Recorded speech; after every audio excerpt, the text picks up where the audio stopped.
So as you guys probably know, Arcane Odyssey finally released yesterday, and I played on stream for about 6 hours, so I'm gonna tell y'all what my thoughts are on the game and if the game is actually good. I'm only about level 62, so I haven't played the entire game, so this is a review for practically like the first half of the game, I guess you could say. So the first thing I gotta give to Arcane Odyssey that is actually a huge W is that you could pick your own magic and what variation of the magic you want. I swear almost any other game would have some type of spin system, and you could even pick variations for free, which is crazy. I would think at least variations would cost money to spin or some sort of Robux purchases, but there's literally none. You could pick whatever, and the game is free to play, so there's literally no cash grabbing going on at all. And I feel like this is really cool because it really allows the player to experience the game how they want to. Normally in games with Robux purchases, like, you don't really get to play the game how you want to because you can't afford the purchases to get the magic or whatever you want to play with. Compared to Arcane Odyssey, you could literally do whatever you want. You can play however you want. They give you all of the tools you need. But now let's look at the story and the progression aspect of Arcane Odyssey. And as someone that didn't play World of Magic or Arcane Adventures at all, I didn't really understand that much when I first loaded in. So it took a minute, but honestly it wasn't that hard to adjust to the game, and the controls and the visuals and everything was actually pretty smooth. I know the game is a story game, so they wanted to keep it immersive, and that's probably why there's no tutorial, or at least I couldn't find the tutorial if there was one. But I think a tutorial would still help a lot of new players, especially younger players that are gonna struggle to figure out the game a little bit more, because you gotta go figure out the UI and everything yourself, which isn't really that big of an issue for someone that actually knows how to play these types of games,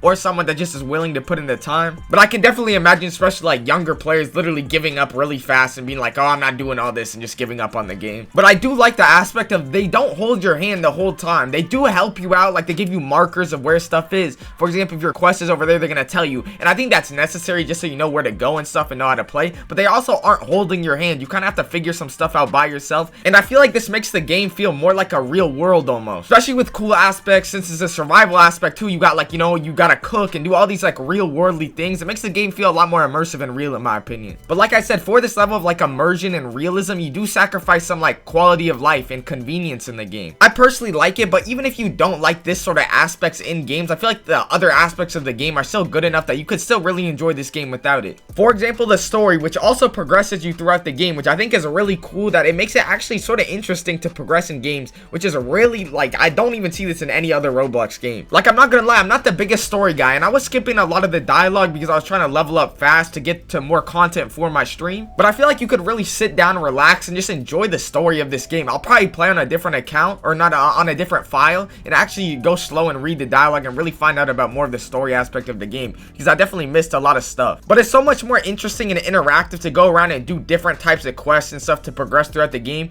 than games where you just sit there and farm 5 bandits, bandit beaters. There is some bandit beating aspects of the game, but overall it's not a bandit beater, because sometimes, for example, you might be level 30, but you gotta get level 40 to progress in the story to go to the next part of the story. And you can just farm bandits to get there, but there's also other options. Like, for example, on Sky Island, there's an option where you could go and farm and harvest apples. There's cooking quests. It really gives you options. So if you do decide to bandit beat, it's really your choice. It's not making you bandit beat to play the game. And when you are bandit beating, I feel like it's actually useful. It's not like a mindless bandit beating, because, for example, when I was doing bandit quests, because that's what I chose to do, was the easiest for me, I didn't know the controls very well. So while I was doing that, I was learning the controls better, learning how to use my magic better, learning what does what and everything. So it didn't feel like a chore. It felt like I was actually learning. And then getting to travel around and do different bosses and different quests that are also part of the story was actually pretty fun. I'm not gonna sit here and lie to y'all and act like it's the most enjoyable thing in the world for me personally, but it was definitely not unenjoyable, and it was definitely pretty chill and pretty interesting still. I think the best way to describe the overall progression in this game is it's engaging. You really are doing different things and constantly engaged within what's going on.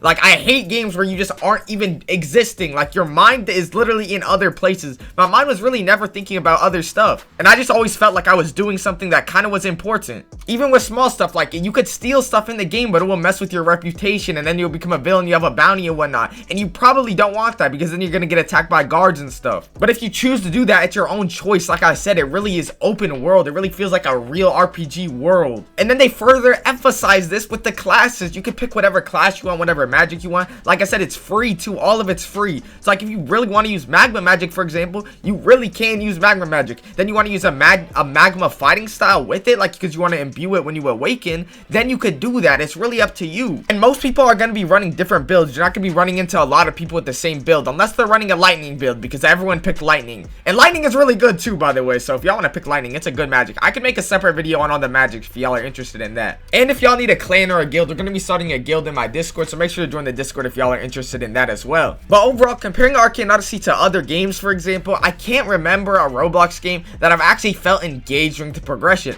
Progression is always just meant to progress you to the late game in these types of games, and then in the late games we're supposed to have fun. I'm not gonna lie, they don't really have a lot of competition, especially in Roblox games, but they're definitely moving the space forward, and that's what I like to see in Roblox games in general. I'll make a more in-depth and full review when I do complete the game and I'm in the end game and I've experienced everything. But for now, I definitely recommend trying Arcane Odyssey if you haven't already. It's free and there's really no pay to win aspects, which I think is the biggest W, especially for people that don't have that much money. Just make sure you give the game more than like 10 minutes, because like I said, the game doesn't hold your hand, and I feel like that's its biggest strength and its biggest weakness, if that makes sense. Because once you actually get into the game, you're gonna realize you like that you're not getting handheld. But I do believe they should have some sort of tutorial just so it's easier for players to get into the game initially. Because I'm telling you, the average TikTok kid's attention span is not even long enough to give 10 minutes to the game to learn about it. But I hope this video encouraged some of y'all that didn't want to give the game a chance to actually give the game a chance and see what it's about, and you'll probably enjoy it, I'm telling you. And I would appreciate if y'all would subscribe, because I make videos like this almost every day, so I would appreciate it. Thank y'all.